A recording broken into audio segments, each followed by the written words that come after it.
certain DNA to the magic that lives in the park, and we want you to feel that when you're in any space that you're at, any place of Disney that you go into.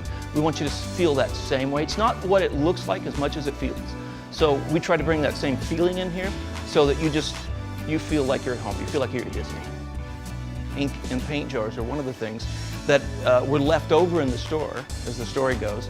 And so we imagined that they must be full of magic still. And so we thought it would be interesting and fun to put them up on a shelf and to let the magic escape. Then they'll see some posters, some magical posters that go back from the 20s through the very late 80s into the very beginning of the 90s that will also animate and become enchanted and alive. What I'm really excited about is that we're actually bringing show into a retail space. So our guests are not only shopping, but they're actually able to experience something different in the retail environment, creating new magic and show into the store.